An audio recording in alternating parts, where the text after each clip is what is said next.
entamer des consultations dans ce sens.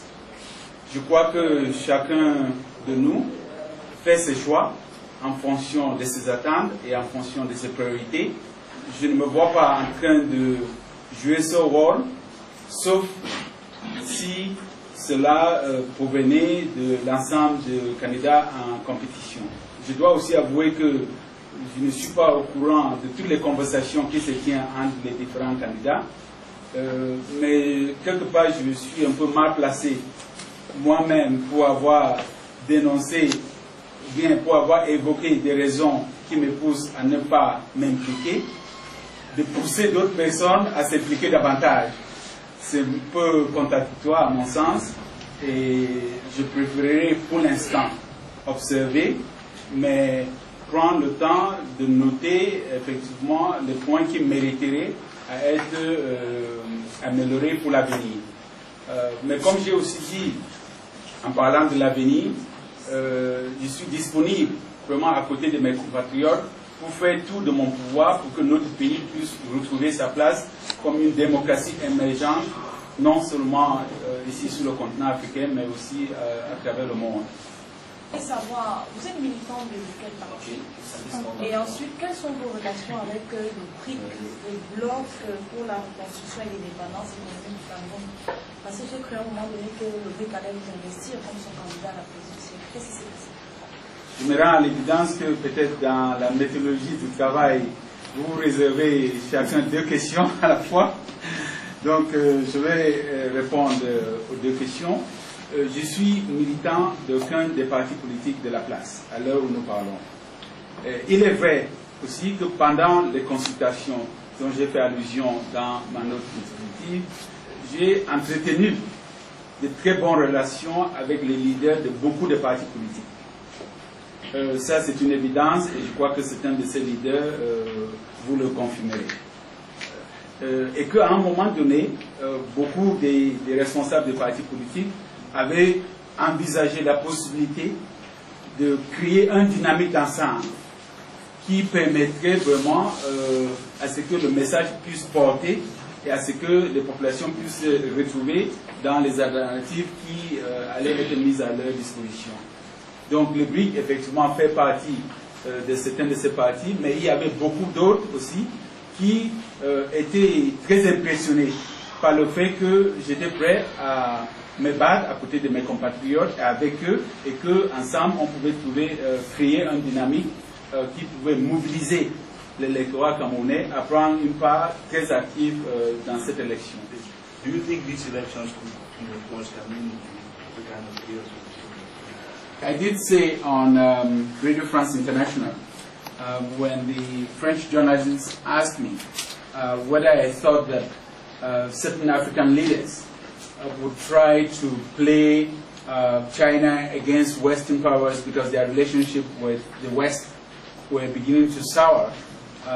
And in response, I did say that China also has got relationships with Western countries, and that China would not jeopardize its own interest to protect an African autocrat.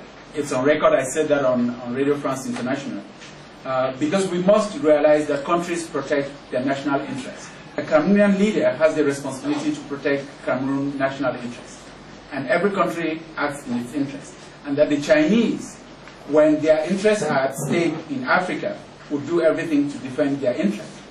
But also, when they are in a position where they have to weigh what they would lose themselves from the West compared to what they will gain from a specific African country, the Chinese would not hesitate, just as any country should do in defending its national interests. It was right after that trip when there was a lot of speculation that the trip was meant to shore up relations with China to compensate for relations that were souring with Western nations.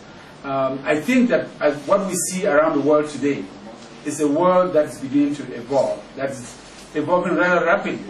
And you can go back to the early 90s and the third wave of democratization, when democracy, human rights, the rule of law, all of these issues that had been completely neglected during the Cold War era, when the confrontation between the East and the West was very strong, that all of these issues were neglected.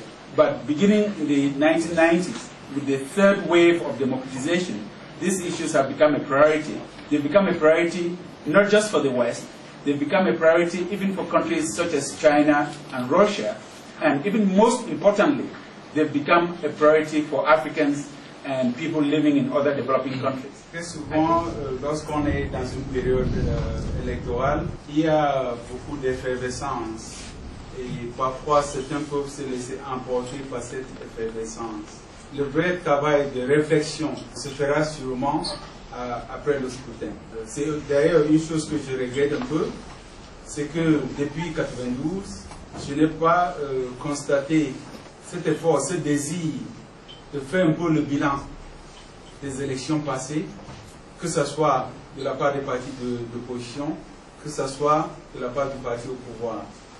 Donc chaque fois qu'on a eu des élections présidentielles dans notre pays, une fois les élections passées, les gens se sont remis à leurs préoccupations habituelles et je n'ai pas vu vraiment les gens prendre le temps de diagnostiquer comment se dérouler l'élection et quelles leçons peuvent-ils tirer de cet exercice. Je crois que cela explique aussi en grande partie le fait qu'on est en perpétuelle crise électorale dans notre pays et que même quelque part les recommandations qui avaient été faites par les grandes organisations d'observation en 1992, certains restent encore valables. Parce que nous n'avons jamais pris le recul et le temps nécessaire de faire un bilan de chaque élection pour en tirer les leçons. Je commencerai par voir dans quelle mesure, après octobre 2011, quelle que soit l'issue, on pourrait d'abord s'asseoir pour faire un vrai diagnostic de tout ce processus et nous-mêmes en sortir des recommandations qui pourront nous aider à mettre en place un cadre plus approprié pour les consultations électorales pour l'avenir. Je suis disponible, mais comme j'ai toujours dit, je réfléchis toujours dans le sens d'une dynamique collective.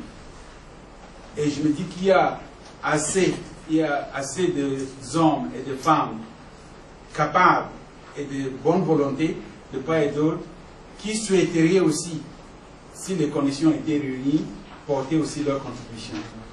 Et je crois que être disponible à servir les miens, être plus près d'eux et être disponible à partager mon expertise et mon expérience serait un bon point de départ. Comme j'avais dit l'année dernière, je comptais être beaucoup plus présent et je crois que de plus en plus, il va falloir que cette présence se traduise par des actions, des activités sur le terrain qui vont ressusciter auprès de nos populations l'espoir que l'avenir n'est pas perdu et que notre pays pourra toujours rebondir. You were introduced into this country as an observer, a neutral person, an independent personality, and then along the line now, indications, I mean, that